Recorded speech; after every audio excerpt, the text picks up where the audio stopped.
So I'll first start with an update on the situation on the ground in Afghanistan.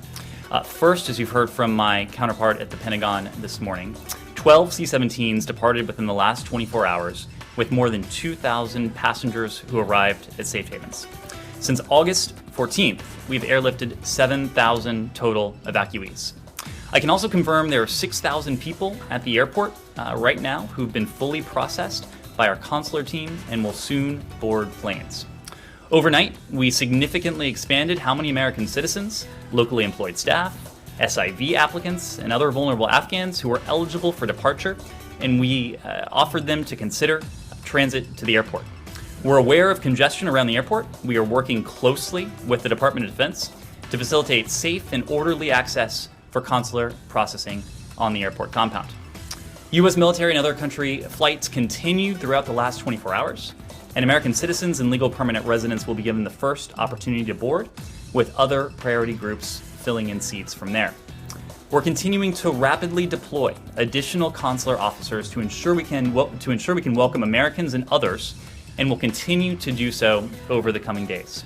The department is sending consular staffing teams to Qatar and Kuwait to assist with the transit effort, and we're preparing teams to surge to other processing locations as well. Additional consular officers have also now landed in Kabul, and we will nearly double the number of consular officers on the ground by tomorrow, by Friday.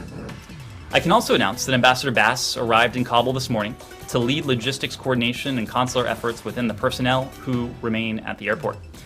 As you heard Secretary Sherman say yesterday, our diplomatic and military personnel are working in lockstep towards the same goal, and that is to get as many people who want to leave Afghanistan and who are vulnerable to Taliban reprisals because they help the United States and our allies and partners, or who are otherwise at risk because of who they are, or what they do, or what they believe, out of the country as quickly as possible. Our diplomats around the world are tirelessly engaging with their counterparts to ensure transit and passage for Americans, vulnerable Afghans, and others. This is absolutely an all-hands-on-deck effort to ensure the safety of our personnel and citizens, rally our allies and partners, and organize the evacuation of thousands and thousands of individuals. Additionally, Secretary Blinken spoke today with the G7 foreign ministers, Canada, France, Germany, Italy, Japan, the United Kingdom, and the High Representative of the European Union to discuss the situation in Afghanistan.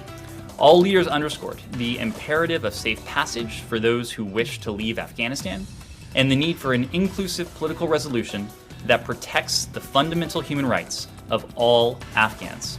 The leaders agreed that the international community's relationship with the Taliban will depend on their actions and not their words. Secretary Blinken and the G7 foreign ministers also exchanged views on counterterrorism, on humanitarian efforts, refugee migration, and they agreed to remain in close contact on all fronts going forward. Secretary Blinken thanked his foreign counterparts for their steadfast commitment to supporting the Afghan people.